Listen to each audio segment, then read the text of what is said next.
The world's weather is getting wilder. You know, the Earth is a very violent place. There are all kinds of natural processes happening all the time. From terrifying tornadoes People are going to die today. to monster hurricanes. Nature's a beast. It'll come at you any way and every way it can. It was mind-blowing. It was unbelievable. And record-breaking waves. It was just like, bang! This shot all the way up my back. And then I had the washing machine effect. To fast-moving walls of ice. It's like a big snowball coming at you. As the world warms, we hear the first-hand accounts of people living through new extremes of weather. The fire in front of me joined the fire behind me. I couldn't breathe. Oh my God, Starbucks just got blown over. We had passed the point of no return. And we reveal exclusive footage captured by people around the world. Call 911! So, shelter from the storm and hunker down for the world's wildest weather. Coming up on World's Wildest Weather, a mission of mercy in a life-threatening situation. All I remember is beelining it towards that animal, grabbing it and getting it in the car. A super cyclone brings a trail of terror to Taiwan. After the doors blew apart, there was nothing stopping the typhoon from entering the building. It was just nuts. But first, a blazing inferno This was a fiery beast that was taking out our entire town. triggers deadly mudslides. Oh my God! You're in the middle of this perfect storm of mud. You really have to focus on surviving. The flash flood's right there!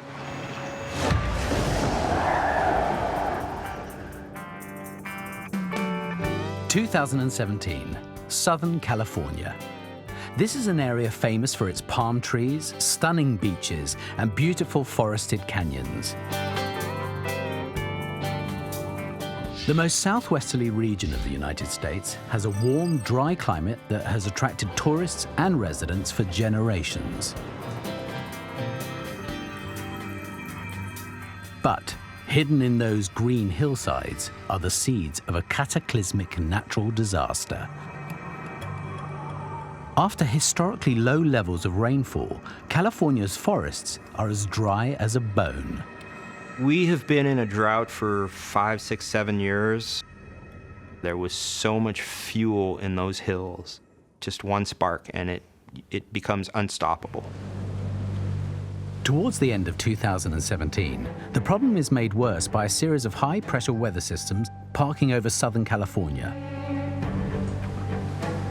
Generally, that's going to suppress precipitation and storm development, and it was happening over and over again. There had been almost no rain. There was no rain recorded in October, only a very small amount of rain in sparse parts of Southern California in the month of November, and then in December, none. The fire services are particularly concerned about the coastal regions just to the north of Los Angeles.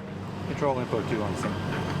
The unusual alignment of the hills in this region makes it even drier. Mountain range, as you see behind me, doesn't run north to south. It runs east to west. So that means the sun is constantly baking that mountainside throughout the day, which is drying out those fuels, which helps those forest fires grow much bigger and much faster. So the emergency services spend a lot of time trying to mitigate fire risk in places like Ventura, about 60 miles up the coast from Los Angeles. It was really kind of a disaster waiting to happen. So the firemen were coming by and clearing ways. I'm more optimistic, and I said, you know, we're gonna be fine. There's not gonna be a fire here. But unfortunately for Judy, by the beginning of December, the final deadly ingredient is in place to set the tinderbox alight. The arrival of the strong, dry Santa Ana winds. These build up over the inland desert regions, pass over the mountains to the west of California, then surge down through the canyons at high speed. The Santa Ana winds at this event were strong. We were talking about winds not just for one day, but for several consecutive days. As they were coming down slope, they're warming, it's dry, and they're accelerating. At 6:26 p.m. on the 4th of December, a fire is reported in Ventura County. The fire, named Thomas after the school near which it started, races towards the coast, driven by the high winds. The 3 deadly recipes to get wildfire is the high heat, the low humidity, and the high winds. That's what's going to cause these explosive fire behavior, and that's what we had when the Thomas fire began. About 20 miles away in Ventura, Judy has no idea of the growing threat. I picked my children up at 6 o'clock. We went home, normal routine, had some dinner. We were sitting in the living room. I was gaming, actually. She was gaming. I was sitting in the living room talking to my mom, and like the whole city and all the power just like went black.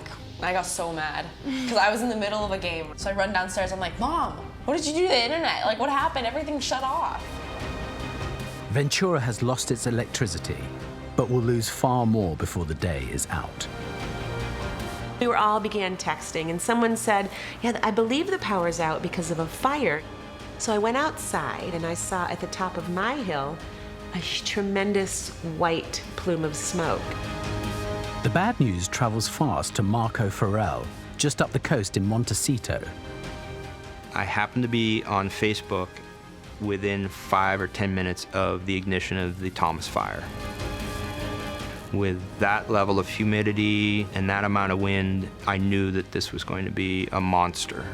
And Judy and her family are right in the path of this deadly beast. I looked at the white cloud, and it was getting thicker and bigger.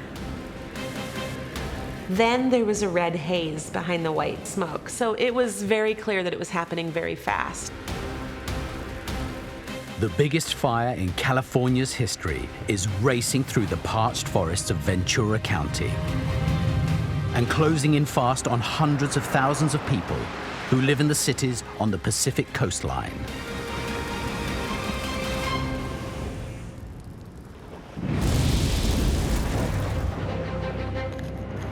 The world's wildest weather is often captured on camera by professional storm chasers. It's only thanks to the daring of people like this that we get to see such incredible footage of these epic weather systems. People like storm chaser James Reynolds. It's my job to travel around the world and film the biggest and strongest storms as they're making landfall. And Josh Morgerman. You know, people are always asking me, like, God, like, why do you do this? And, you know, honestly, sometimes I don't even know why. But there's something that just compels me to do it. It's like that moment of being in the most ferocious part of the storm. It's so awe-inspiring. Often these danger seekers will find themselves stalking the same territory. And one of their most fertile hunting grounds is the Northwest Pacific, the area with some of the most extreme weather on the planet. The part of the world where I do the majority of my work is the Asia-Pacific region, and that's because this area is home to the world's largest and most powerful storms, and this is where they take place more often than anywhere else on the planet. About a third of the world's cyclones, or typhoons as they are known in this region, form in the North Pacific Ocean. It's wide open waters in most cases, so you're going to see storms that are cyclones that form in the Pacific that are going to have the time and the distance and the energy to get bigger, stronger, and more intense. So, when the storm clouds gather over the Pacific Ocean in July 2016, the chasers are on red alert. Typhoon Napatak forms on July the 6th and tracks west. This storm system is strengthening, it is intensifying, it is tapping into very warm surface waters that are 80 degrees Fahrenheit or warmer. The storm continues to intensify as it powers towards Taiwan, an island about 100 miles off the coast of mainland China, with a population of over 20 million. Taiwan is in a part of the Pacific that gets typhoons all the time. I mean, they're ground zero. James Reynolds knows something big is coming. He heads out to face the cyclone. So I flew into Taiwan about 36 hours before Napatak was due to make landfall. The wind was picking up right on the coast, and the storm was kicking up huge waves which were crashing ashore. There was one area which has got a very famous historic bridge, and the waves were just crashing in and the current was swirling. It was beautiful to see, but it was also a clear sign that the real mayhem wasn't far off at all. Out at sea, Napatak has become a Category 5 equivalent super typhoon, the most intense classification, and develops a small, well-defined eye known as a pinhole eye. What the pinhole means is that it's a tiny eye relative to the rest of the storm, and the smaller that most intense part of the storm is, a greater pressure gradient as you're moving away from the center of the storm. Smaller eye, faster winds.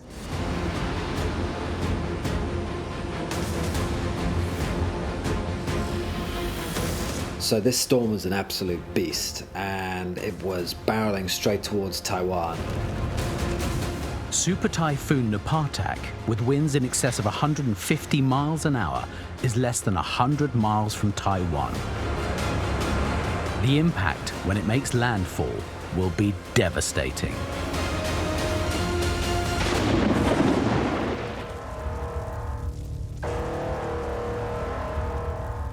It's the evening of December the 4th, 2017. The biggest fire in California's history is racing at horrifying speed across parched forests towards the coastal communities. 20 miles away in Ventura, nearly 1 million people lie directly in the path of this turbocharged inferno. I went outside and I saw this bellowing white gray smoke coming up with this mushroom top.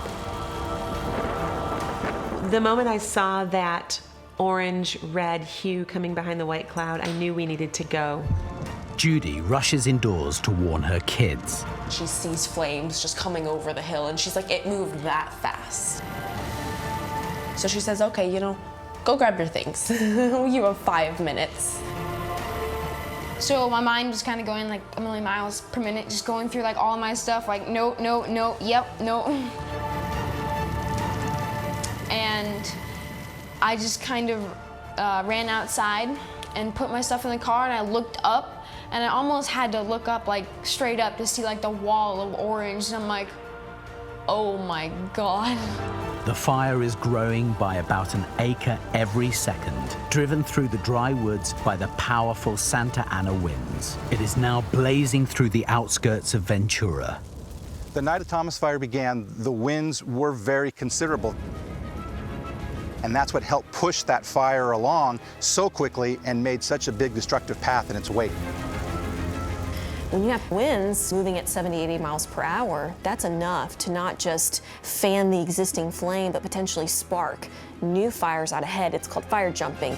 Fire jumping is where burning embers are blown forwards by high winds, igniting new fires downwind in new areas of woodland. Usually seeing pop, pop, pop, a bunch of different fires starting because the wind is transporting in those embers.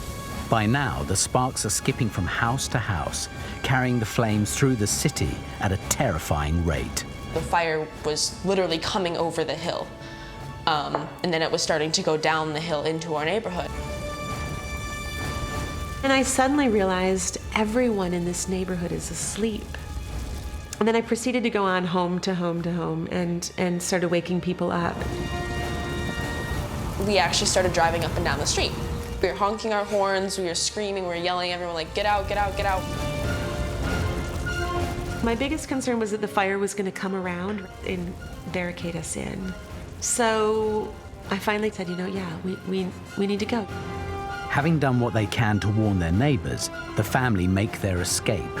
And so we drove down the hill, and just as we were at the end of our street and turning onto the major thoroughway, a large fire truck came roaring through, and he had sirens, horns, and they were announcing the evacuation. Judy and the kids pull over a safe distance away to see the impact this fire, with temperatures reaching 1,300 degrees Fahrenheit, is having on their community. Look up and we see this giant just flame across the entire hillside, and it looked like lava just over everything. And already the fire had moved another 10 miles.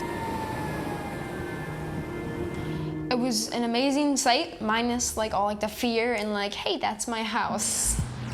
The blazing inferno has raged through Ventura, destroying more than 500 homes in the city. But it's not over yet.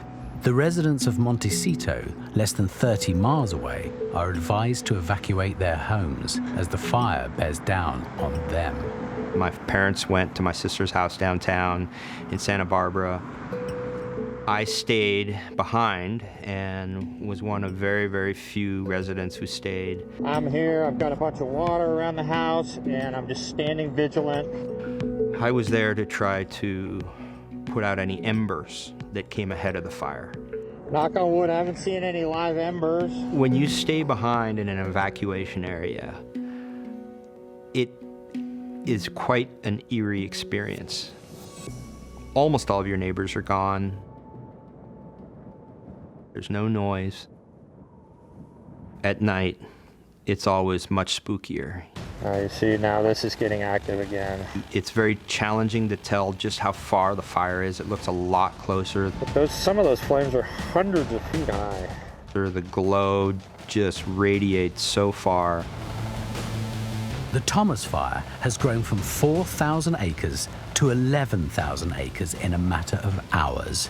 And just downwind, all Marco Farrell can do is wait anxiously as the flames move relentlessly towards him and his home.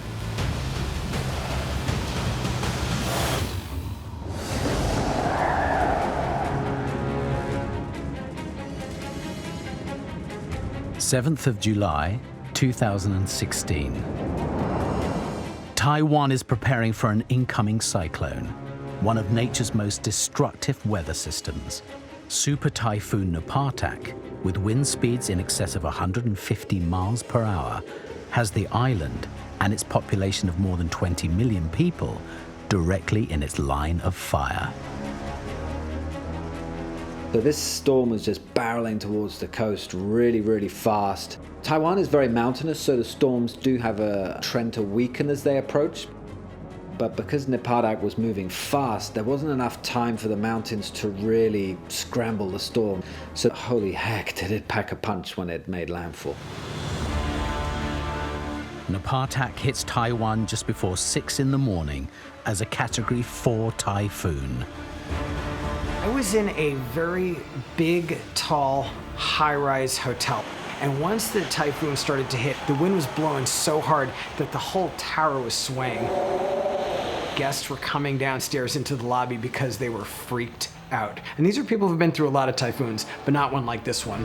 Storm chaser James is outside filming in Taidong City.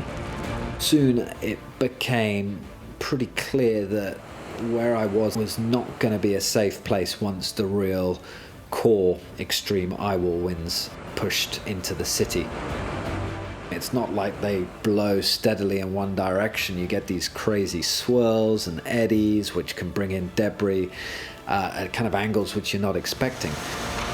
Outside, the wind was just roaring. All you could see was white, just like the rain and the wind blowing by. You could hear the whistling.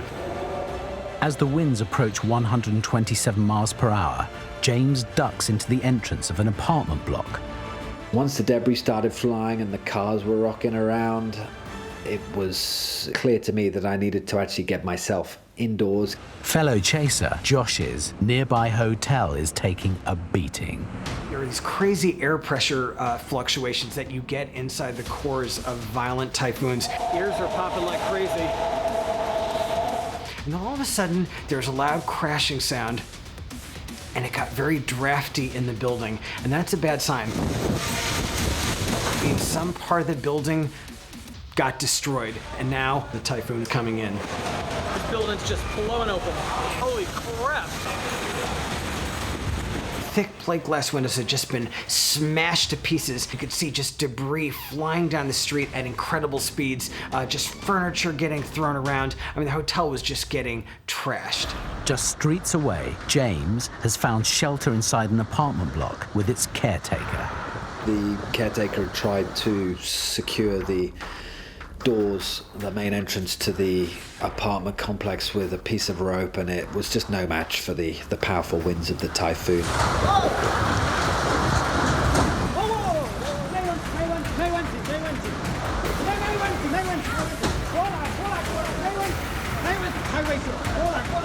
Being near those doors was a really dangerous place to be, so I was just trying to get him the hell away from those doors as quickly as possible. I was trying to shout at him in my kind of average Chinese to just get out of there, get back to safety. It's just not worth it.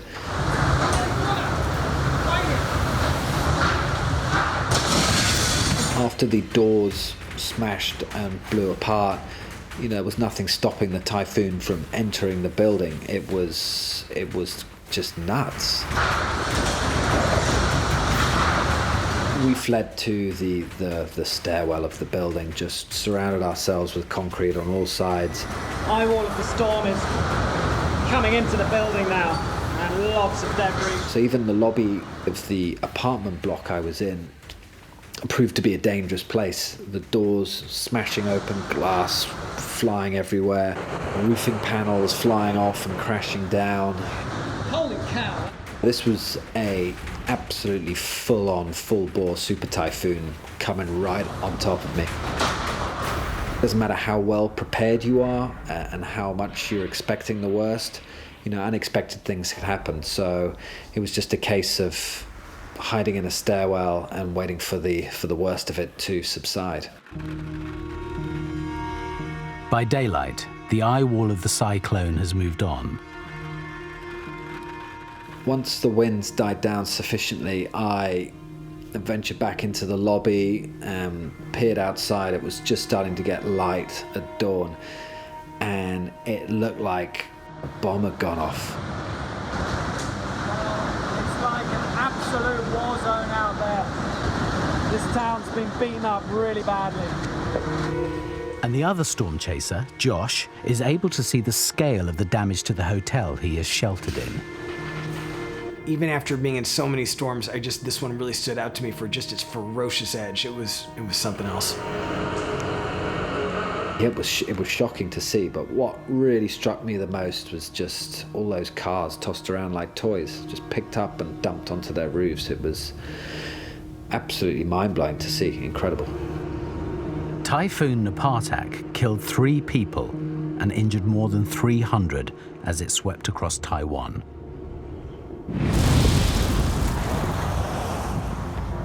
Southern California, December 2017. Over the course of a week, the Thomas Fire has become the biggest conflagration in the history of the state. Firefighters are shipped in from all over the country to try to contain the outbreak. We had 8,000 personnel that were assigned to this fire, which was the largest amount of personnel assigned to a fire at that time. We had firefighters from as far away as Alaska, Florida, Maine. We had firefighters from out of the country that came and assisted us. But despite their efforts, the fire continues to surge remorselessly through the dried-out forests of California.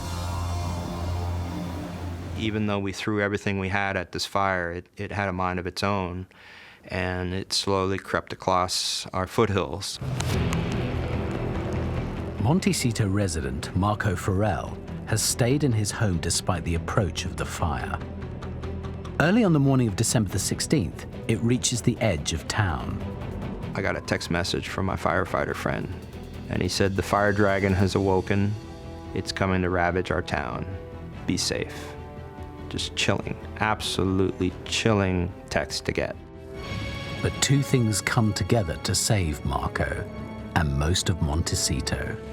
Firstly, the wind changes course and eases off.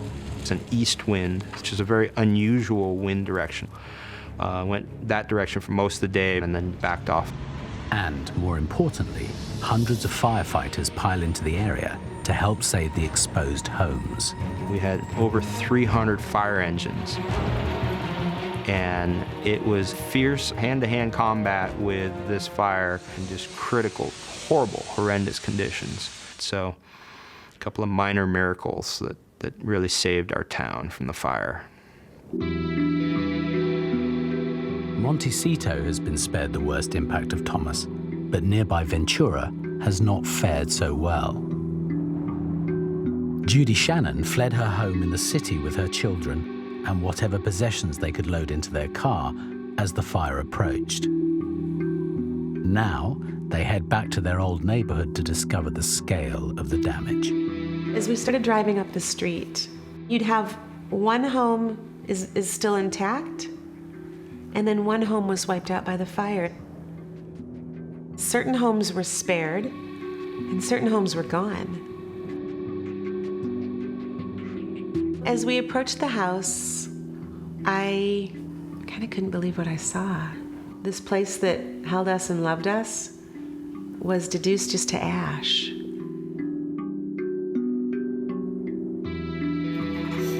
It's pretty just crazy. Like, just knowing that I used to live here and that now everything's like gone. It was really weird to see like my house is just a lot with rubble. And it was just weird to kind of piece things together like, oh, that was over there. It looked totally different. Over here is my room. Upstairs, it was like right there, there. My desk would have been about right there, but like obviously up. It was like my safe spot was my room, so it was really hard to let go of that. By the end of December, the emergency services have managed to contain the worst excesses of the Thomas fire. Over in Montecito, Marco and his family are lucky enough to spend the holiday season in their home, which has survived the fire. My parents came back and we did our best to enjoy Christmas and New Year's, and it was really a good time. Having said that, there was a new problem in the hills. The fire was gone, but what it left was even worse. After one of the longest droughts on record, California has experienced the biggest wildfire in its history. But now, unprecedented levels of rainfall are on the way, with disastrous consequences.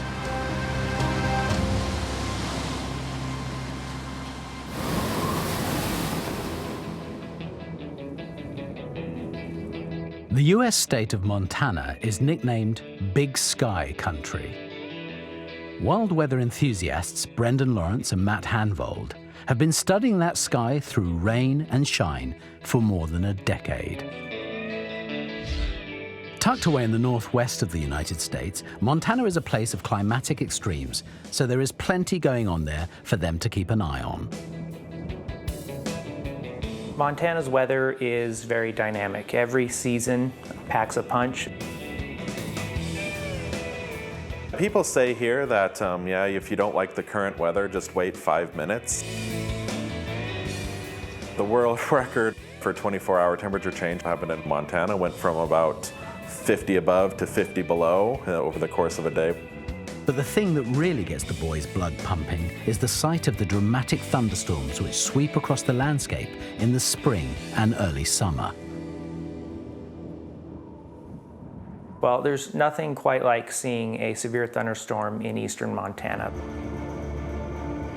They're so huge, you can't get the whole thing in your viewfinder.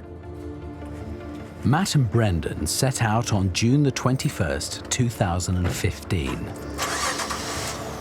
With high hopes of spotting some serious storm activity over the prairie lands of the Northwest, but they have no idea of quite what this day will hold for them. We're traveling down Highway 12 that kind of winds through some hills, and it was about several miles south of the storm, and it was heading east. We ended up in Fallon County because the storm began to move south. We stopped there, set up, start filming the storm coming in, and it's just approaching us. And it had rapidly intensified and grown. As we were waiting for the storm, we actually had a very close lightning strike.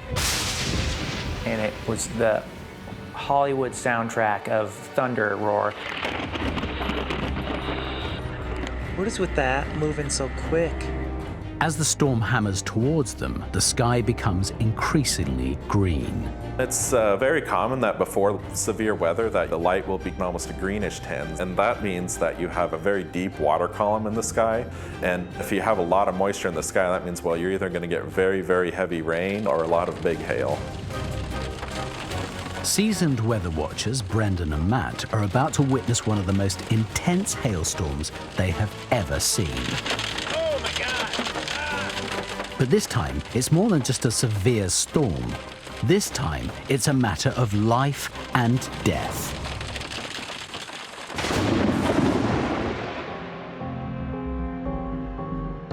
The Thomas Fire, which burnt across California in December 2017, raised over 400 square miles of land, much of it in the steep-sloped canyons north of Los Angeles.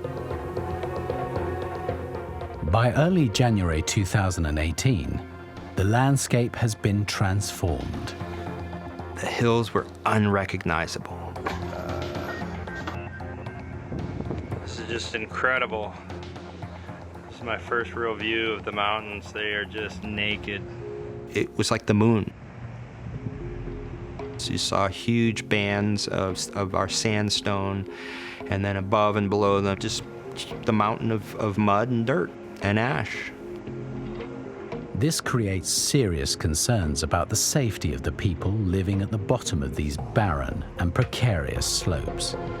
You have a fire. Depending upon the severity, the vegetation burns, okay? Usually you're left with a little bit of some kind of vegetation to take root. As you can see over my shoulder behind me, that didn't happen here. The fire burnt all the way to the mineral soil, which became problematic as the rains came. And the plant life in the region makes the problem even worse.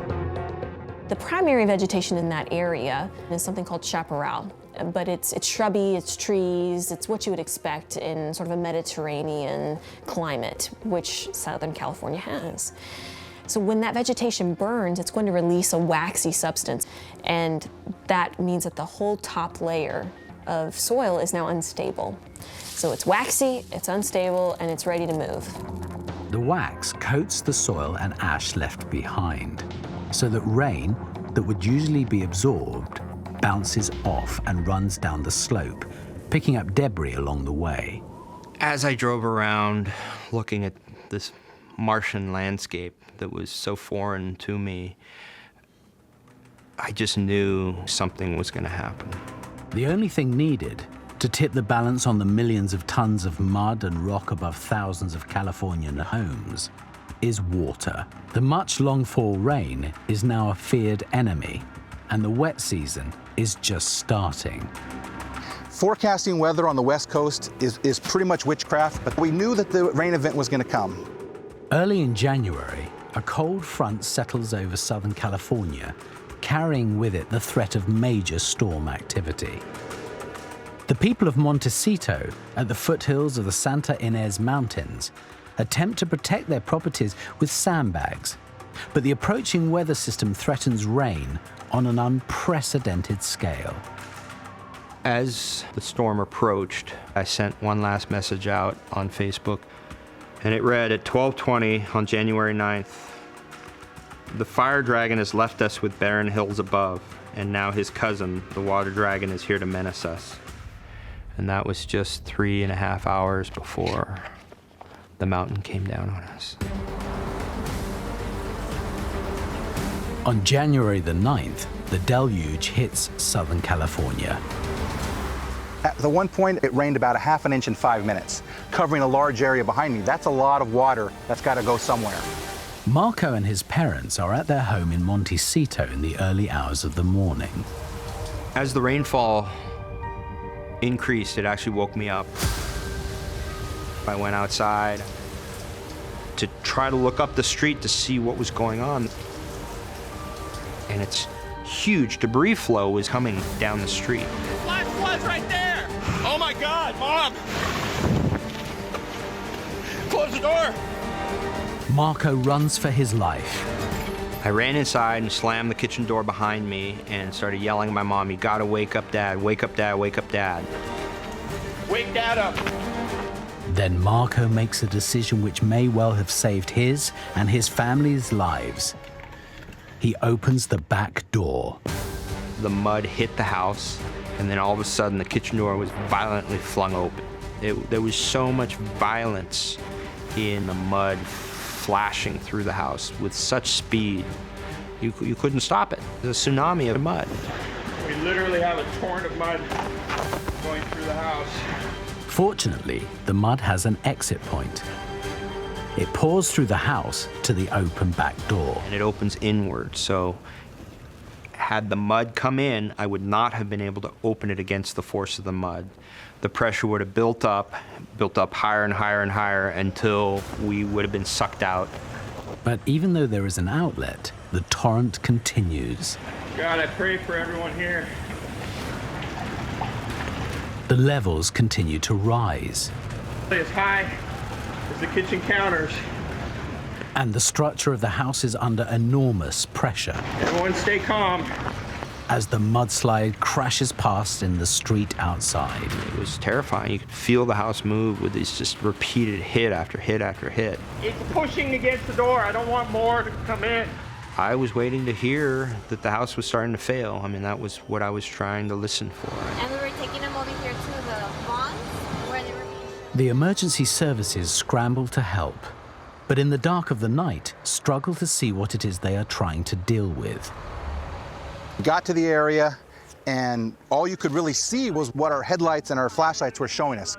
We didn't know the scope of this incident. While Marco is trapped with his aging parents in his mud-battered home for nearly 2 hours, waiting for the flow to subside. As you're in the middle of this storm, this perfect storm of mud and debris, your mind goes to a million places, but you really have to focus on surviving. As the emergency services get to grips with the problem. Well, the first couple hours of the event, we were trying as best we can to get as many people in there to rescue as many folks as we could. You had to look in every debris pile in every house that reached the ceiling in some places. Other places, the houses were completely destroyed. There were some miracles in this event. After the mudslide has passed, Marco and his parents head out of their devastated home and flag down a passing fire truck. That's where we began the long journey out of the mud.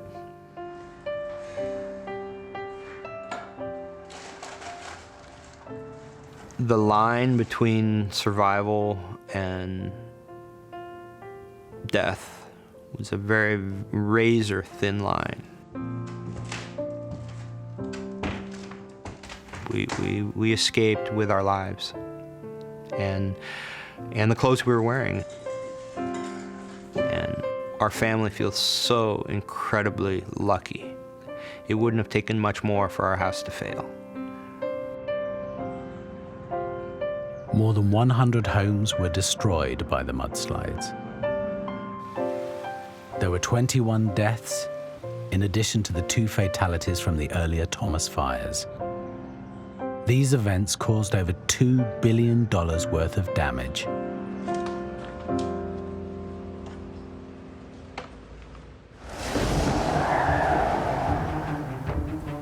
June the 21st, 2015. Matt Hanvold and Brendan Lawrence are out filming extreme weather on the open plains of Montana. They have parked right in the path of a major storm system. After a few minutes, a violent hailstorm starts to pound their vehicle. Oh, there's hail. We got hail. It hailed for quite a while, for several minutes, and progressively became larger. But the hail was, about 2 inches in diameter. The bigger stones right on golf ball, maybe tennis balls for the very biggest stones. Montana is prone to heavy hail, partly because of the topography of the state.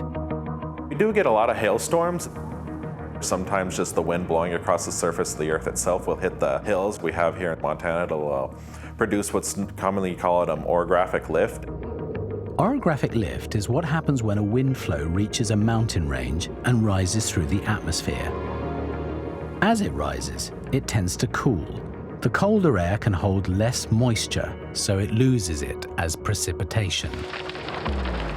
Usually that will fall as rain, but with a strong updraft, which means air rising up from the ground into the storm, you can get hail. Hail is actually formed when a mature thunderstorm has a strong enough updraft. The updraft basically freezes a raindrop, and every time that raindrop starts to fall to the earth, the updraft catches it again and puts another ring on it as it freezes again. And this can happen dozens of times until you start getting stones from the size of peas to marbles, up to golf balls and even baseballs and softballs, until they finally just get so big and heavy that the wind's not blowing hard enough to keep them suspended any longer. On June the 21st, the hailstones are big, but then another hazard kicks in. The wind starts to rise. What really caught us off guard with this storm was the wind that came with it. Oh, here comes the wind. It just was blowing 30, 40 miles an hour, then it was 50, then it was 60, then 70 and 80, and we'd guess at least 90 miles per hour on the peak gusts. So I was filming out the side window, and you can see these hailstones. At first they're hitting and they're bouncing, and then they're not bouncing anymore. They're just coming in at such an angle, they're just glancing off the ground and flying into the field. We got bad wind here. It kept getting more and more intense. It has grown significantly enough to become a threat to lives and property.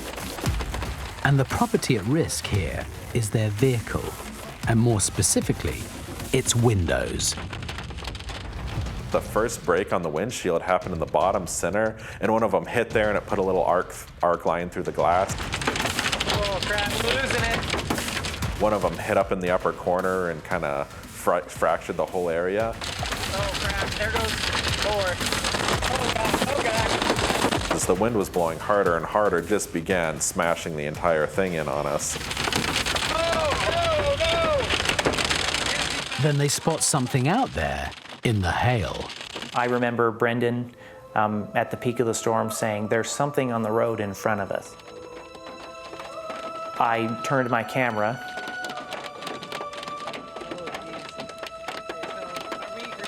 And we see this antelope. And it was kind of stumbling and falling, and it made its way off the road. And it was trying to find some sagebrush to hide behind. And I immediately think, can we do anything to help this animal? Oh no. Matt can't abandon the ailing antelope. All I remember is beelining it towards that animal, grabbing it and getting it in the car. He is battered by hailstones the size of golf balls as he launches his mission of mercy. And it didn't fight him or struggle or anything. He picks it right up and walks back to the car with it and sits down in the seat next to me. The little antelope's looking at me. It was kind of a mutual understanding that, hey, we're both trying to get out of this, so let's do it together. Holy cow. It's almost overwhelming in a sense, sitting here and saying, is this real life? Am I really holding this wild animal, and is it really letting me? And you know, all that was racing through my head as the hail continued to fall. The shattered windscreen holds out to protect the three of them until finally the storm eases off and the antelope jerks into life. I think the hail's over. Okay. Well, try to get me, I'll let it go here. Oh. I put it down and he just went on his merry way. It just kind of trots off into the bushes, off out into the prairie. It was pretty neat that we rescued this little animal. It was definitely kind of a good feeling. Their windscreen has been destroyed, but at least the antelope lives on to fight another day.